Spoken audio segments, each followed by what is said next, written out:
Vincent കൂടി നമുക്കൊപ്പമുണ്ട്, ദേശകാര്യ വിദഗ്ധൻ. Doctor Vincent, ഈ അസദ് എവിടെ എന്ന ചോദ്യത്തിന് ഇതുവരെയും ഉത്തരമില്ല. റഷ്യ ഔദ്യോഗികമായി സ്ഥിരീകരിച്ചു കഴിഞ്ഞു അവിടെ ഒരു പ്രതിസന്ധിയുണ്ട്, അവിടെ സമാധാനപരമായ ഒരു അധികാര കൈമാറ്റം നടന്നു എന്നതാണ്. അങ്ങനെയെങ്കിൽ ഈ അസദ് എവിടെ എന്ന ചോദ്യത്തിന് ഉത്തരം ഇതുവരെയും ഉണ്ടായില്ല. ഇതിനിടയിലാണ് ഇന്ന് ചില അഭ്യൂഹങ്ങൾ, അദ്ദേഹം കൊല്ലപ്പെട്ടു, അദ്ദേഹത്തിൻ്റെ വിമാനം മിസ്സിംഗ് ആയത് സംബന്ധിച്ച് ചില അഭ്യൂഹങ്ങൾ പുറത്തു വന്നത്. നിലവിലെ സാഹചര്യത്തിൽ അസദ് രാജ്യം വിട്ടു, അങ്ങനെയെങ്കിൽ എവിടെ എന്ന ചോദ്യത്തിന് എങ്ങനെ നമുക്കൊരു സാധ്യതകൾ തേടാം? അസദിന്റെ സൗഹൃദ രാജ്യം ഇറാനാണ്. ഇറാനിലേക്ക് പലായനം ചെയ്യാനുള്ള സാധ്യത ഉണ്ട്. വിമാനം സംബന്ധിച്ച് താങ്കൾ സൂചിപ്പിച്ചതുപോലെ തന്നെ ദുരൂഹത നിലനിൽക്കുകയാണ്. വിമാനം തകർന്നിട്ടുണ്ടാവാമെന്നും അദ്ദേഹം കൊല ചെയ്യപ്പെടാനുള്ള സാധ്യത, ഒരുപക്ഷെ ഏതെങ്കിലും തരത്തിലുള്ള മിസൈൽ ആക്രമണം ഉണ്ടായതാവാം. എന്തായാലും അദ്ദേഹം സുഹൃത്ത് രാഷ്ട്രം എന്ന് വിശേഷിപ്പിക്കാവുന്നത് ഇറാനും അതുപോലെ റഷ്യയും മാത്രമാണ്. റഷ്യയിലേക്ക് എത്താനുള്ള സാധ്യത കുറവാണ്. ഏറ്റവും അടുത്തുള്ളത് ഇറാനിലാണ്. ഇറാനിൽ അഭയം തേടിയിട്ടുണ്ടോ ഇല്ലയോ എന്നുള്ളത് നമുക്ക് ഇപ്പോൾ പറയാൻ സാധിക്കില്ല. ആ ദുരൂഹത അവിടെ നിലനിൽക്കുകയാണ്.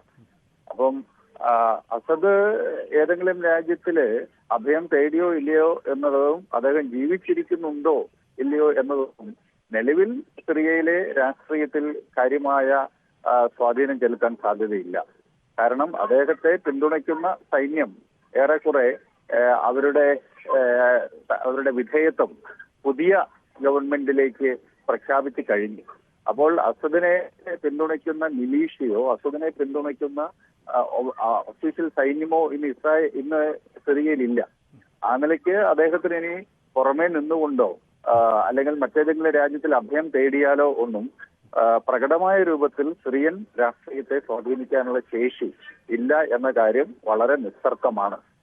അതോടൊപ്പം നിലവിൽ അധികാരത്തിലേക്ക് വരാൻ പോകുന്ന സംഘം അവര് ഏത് രൂപത്തിലാണ് സിറിയയെ ആഭ്യന്തരമാക്കി മാറ്റി തീർക്കുക? അവര് ജനാധിപത്യത്തിലേക്ക് പോകുമോ? തെരഞ്ഞെടുപ്പ് നടക്കുമോ? ജനാഭിലാഷം പ്രതിഫലിക്കുന്ന ഒരു സർക്കാർ സിറിയയിൽ അധികാരത്തിൽ വരുമോ?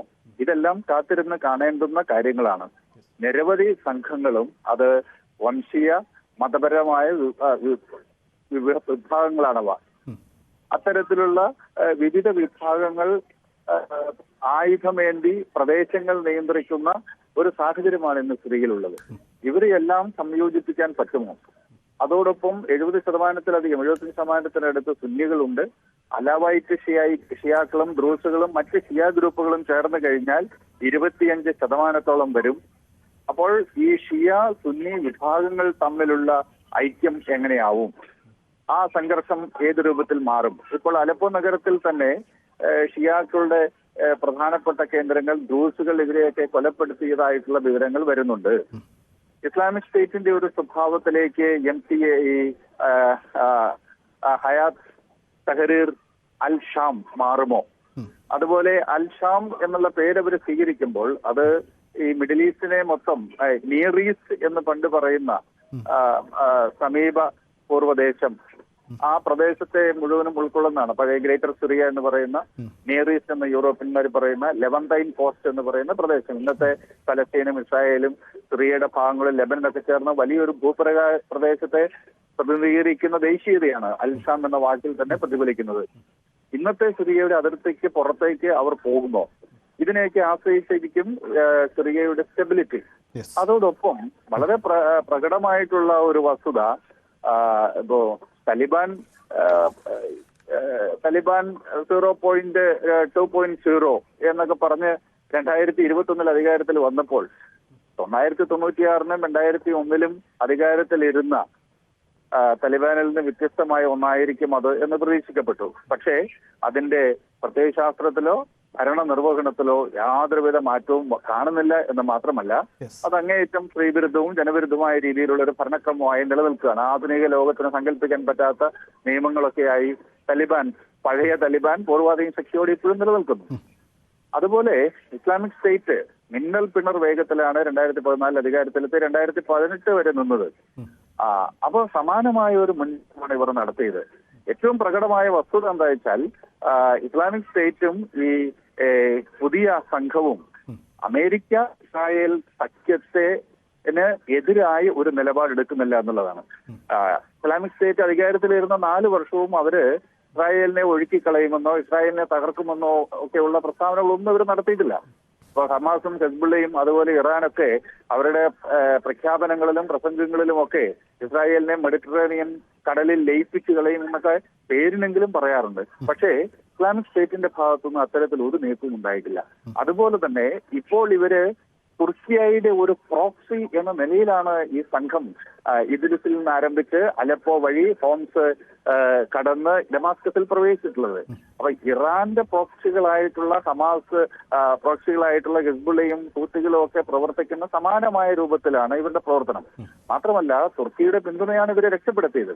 2016 അലപ്പോ കീഴടക്കിയതിനു ശേഷം സിറിയയുടെ സൈന്യം ഇദ്ലിസ് കേന്ദ്രമായി ജലാനിയുടെ എമിറേറ്റ്സിനെ തകർക്കാൻ തീരുമാനിച്ചതാണ്. അവരങ്ങോട്ട് മൂവ് ചെയ്യണമെന്നുള്ളത് തന്നെയായിരുന്നു ബഷർ അൽ അസദിന്റെ താല്പര്യം. അപ്പോഴാണ് തുർക്കിയുടെ അതിർത്തി പ്രദേശങ്ങളിലേക്ക് വരികയാണ്. തുർക്കിക്ക് അവിടെ താല്പര്യമുണ്ട്.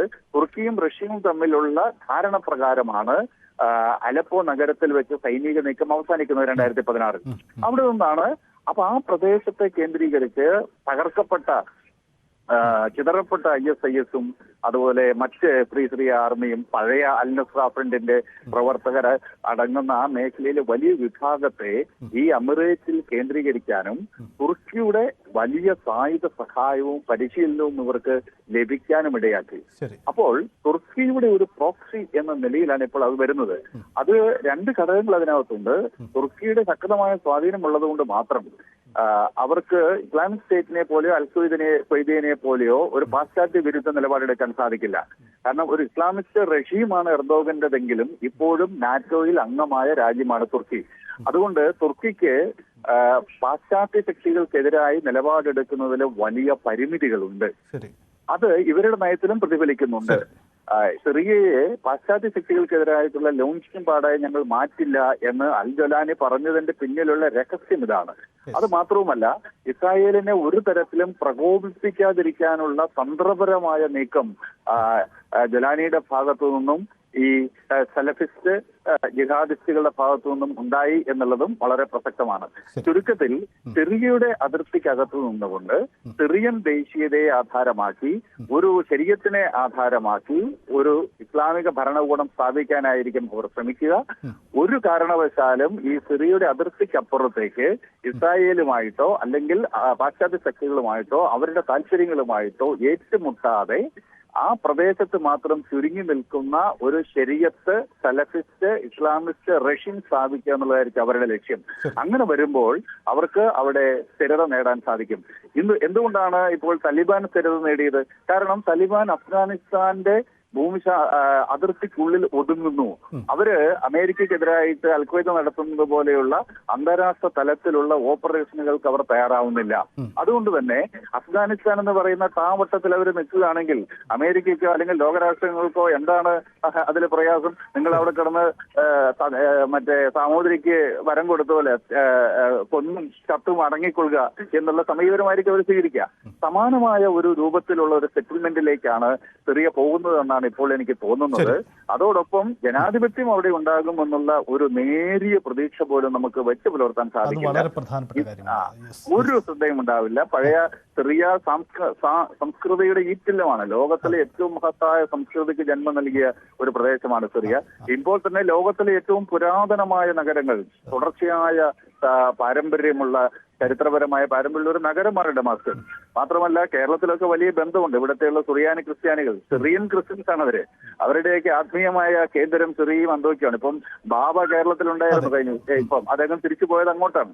എന്ന് വെച്ചാൽ അങ്ങനെ ലോകത്തെമ്പാടും കേരളത്തിൽ വിശിഷ്യ ആയിരക്കണക്കിന് ലക്ഷക്കണക്കിന് മനുഷ്യർക്ക് വൈകാരികമായും അല്ലാതെയും ഒക്കെ ബന്ധമുള്ള ഒരു രാജ്യമാണ് സിറിയ. സിറിയൻ ഭാഷ പുനരുജ്ജീവിപ്പിക്കാനുള്ള പരിശ്രമങ്ങൾക്ക് കേരളത്തിലെ സുറിയാനി ക്രിസ്ത്യാനികളാണ് ഇപ്പോൾ നേതൃത്വം നൽകുക എന്നുള്ളത് രസകരമായ ഒരു കാര്യമാണ്.